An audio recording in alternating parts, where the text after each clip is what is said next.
In this video, we delve into God's view of morality and contrast it with man's view. We'll explore a few Bible stories to highlight the differences. This is a video Satan does not want you to see. So, whether you're a new believer or interested in expanding your Christian walk, this video will provide insights that are thought-provoking and may just change the way you read and understand the Bible. Stay tuned to learn more, and don't forget to like and subscribe to spread the good news of God. Hey there and welcome. My name is Edgar, and today we're diving into a really big idea that most people in Western Christian-based societies rarely consider or understand. It's the way many cultures in the world think about right and wrong, but through a completely different lens, the lens of honor and shame. The honor and shame system is very old, ancient in fact, and it was practiced even by the Hebrews found in the Bible. But here's the twist. Honor and shame is not the same as right and wrong as God defines it. God views justice through the lens of right and wrong only. So, let's break this down in a way that makes sense, using stories straight from the Bible. Let's start with Abraham. In Genesis 12, God tells him, "Go from your country, your people, and your father's household to the land I will show you." Genesis 12, verse 1. Now, in Abraham's culture, leaving your family was a big deal. It was considered shameful. Your tribe was your identity. You didn't just walk away. But God was teaching Abraham something important. Obedience to God is greater than what society says is honorable. Abraham followed God's way, even though his culture might have thought it was wrong. This short story of Abraham points to how honor and shame is very much tied to tribal and family expectations and sets the stage for our next story. You were expected to uphold your family or tribe's honor at all costs. Bringing shame was a grave offense, and sometimes it could come with the gravest of penalties, possibly even your life, as we shall see in our next Bible story. Now, for our second story, we're diving into one of the most dramatic, unexpected, and uncomfortable stories in the Bible, the story of Tamar and Judah. This is not your typical Sunday school lesson. It's a story of betrayal, desperation, and justice. But most of all, it's a story about how, in the ancient Hebrew world, man's honor often mattered more than God's justice. And that's a problem. If you ever felt like the rules of society were unfair, like people cared more about appearances than doing what's right, then you need to hear this, because that's exactly what happened to Tamar. So get comfortable, as this story is going to take us for a bumpy ride. Tamar was married into an important family, the family of Judah, one of the 12 sons of Jacob. She was married to Judah's oldest son, Er. But there was a problem. Genesis 38 verse 7 says, Er was wicked in the Lord's sight, so the Lord put him to death. Whoa, that's intense. We don't know exactly what Er did, but it was bad enough for God to intervene. Now, in that culture, at that time in history, if a woman's husband died without giving her a child, the next closest male relative, usually the younger brother, had to marry her and give her a son. This was called Levirate marriage, and it was meant to protect widows and keep family lines alive. So Judah told his second son, Onan, to marry Tamar. But Onan had a problem. He didn't want to give Tamar a son who wouldn't count as his own heir. So he made sure she never got pregnant. Genesis 38 verse 10 tells us, what he did was wicked in the Lord's sight. So the Lord put him to death also. Now, Judah was starting to panic. He only had one son left, Shelah, and he didn't want to lose him too. Instead of following God's law and giving Tamar her rightful husband, he told her, "Go live as a widow in your father's house. When Shelah grows up, I'll send for you." But that was a lie. Judah had no intention of letting her marry Shelah. In his eyes, Tamar was cursed. Years passed. Tamar waited. Shelah grew up. But Judah never sent for her. In that society, Tamar had no power, no husband, no children, no future. And worse, she carried shame. Because in that culture, if a woman couldn't have children, people assumed it was her fault. Judah had dishonored her. He had broken his promise. He had denied her the justice that God's law required. So Tamar made a bold, shocking decision. One day, she heard that Judah was traveling to a nearby town. So she disguised herself as a prostitute, covered her face, and waited along the road. And guess what? Judah didn't recognize her. He approached her and said, "Let me sleep with you." And since he didn't have any money with him, he promised to send her a goat as a payment later. But Tamar was smart. She said, "Leave me something as a guarantee until you send the goat." Judah handed over 3 things: his seal, cord, and staff. These weren't just random objects. They were like his signature, his ID. If someone saw them, they'd know they belonged to Judah. And so, they spent the night together, and then Judah went on his way, thinking he'd never see her again. A few months later, people started whispering. Tamar was pregnant. When Judah heard, he was outraged. "Bring her out and burn her," he demanded. Pause for a second. Let's think about that. Judah thought Tamar had been immoral, and he was ready to have her killed. Why? Because in a culture built on honor and shame, Tamar's pregnancy with a perceived stranger was considered a serious affront to Judah's family honor. It brought so much shame that the only way to restore his family's honor was Tamar's death. But who was the one who actually broke a promise? Who was the one who slept with a prostitute? Now, this does not let Tamar off the hook. In an honor/shame system, lying about being a prostitute was justified. Sleeping with Judah, her father-in-law, in the hopes of becoming pregnant, was also justified. Remember, a woman would be forever considered as bringing shame to herself and her family if she bore no children to continue the line. And Judah? He had committed some familiar kinds of acts he was condemning Tamar for. But because he was a man, and because he had honor, he thought he could judge her. To restore honor, both Tamar and Judah committed sinful acts and was entirely justified in an honor-shame society. This is what happens when human honor matters more than God's justice system of right versus wrong.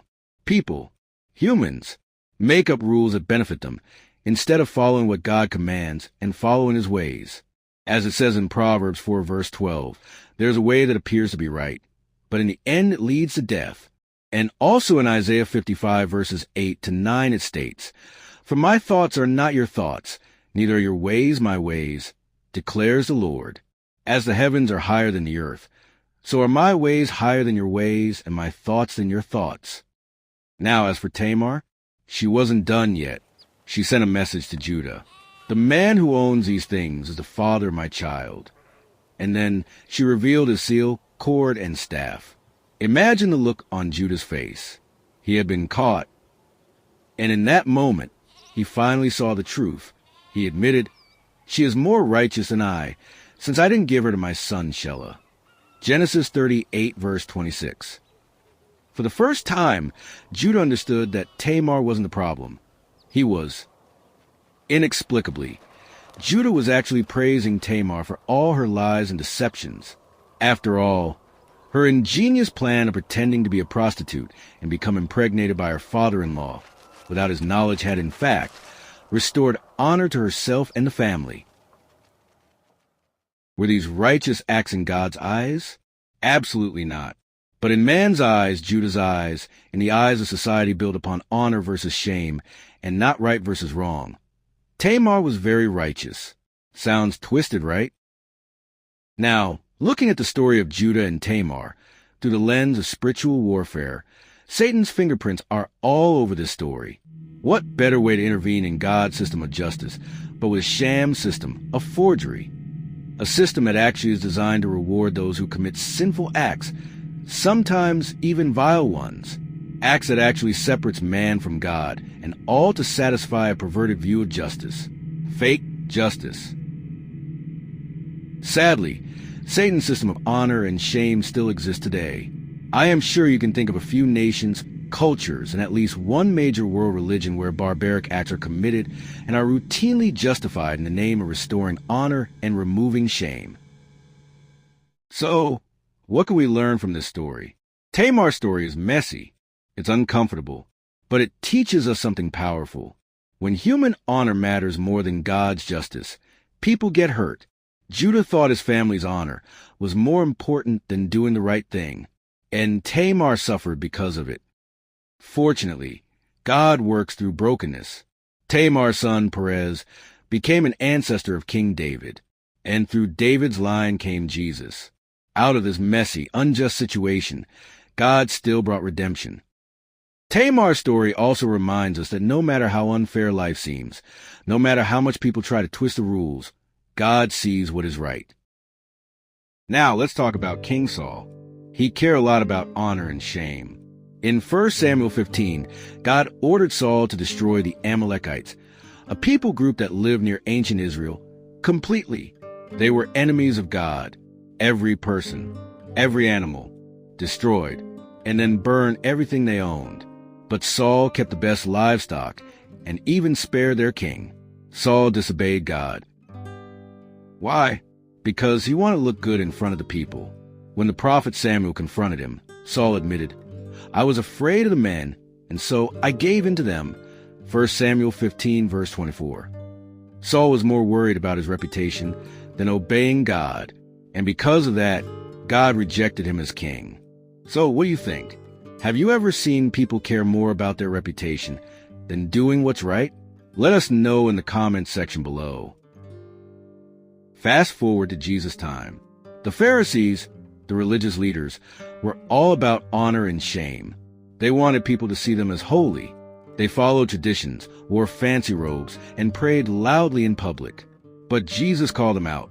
In Matthew 23, verse 27, he says, "You are like whitewashed tombs, which look beautiful on the outside, but on the inside are full of the bones of the dead." Ouch! Jesus wasn't impressed with their image. He cared about the heart. And because he challenged their system, they plotted to kill him. Why? Because in their minds, he was bringing shame to them. But in God's eyes, Jesus was doing what was right. See the pattern? Man's way says, do what keeps you honored in the eyes of people. God's way says, do what is right, even if people shame you for it. And Jesus proved this in the biggest way possible, on the cross. Crucifixion was the most shameful way to die. It was public, humiliating, and meant for criminals. But Jesus took that shame, flipped it upside down, and turned it into victory.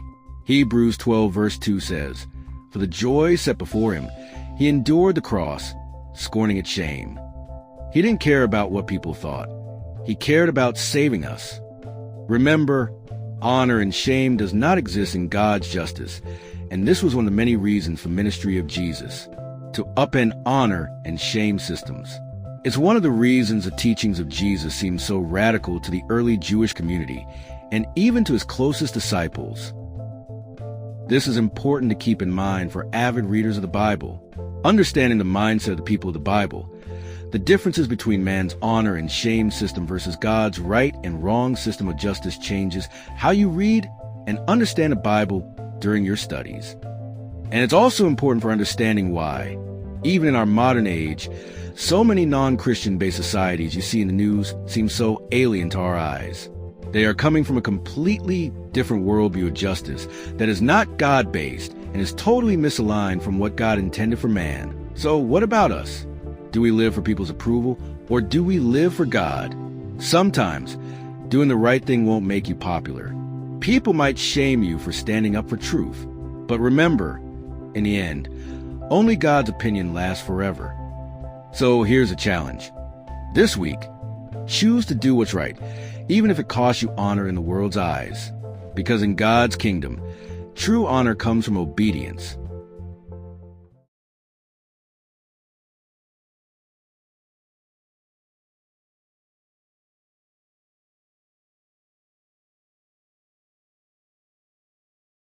Thank you for watching this video to the end. If the content has touched your heart, please help us bring the message of God's Word to others by liking, subscribing, and leaving an amen in the comments section. Doing so honors the spirit of the Great Commission, spreading the message of the good news of Jesus to the ends of the earth. May God bless you mightily.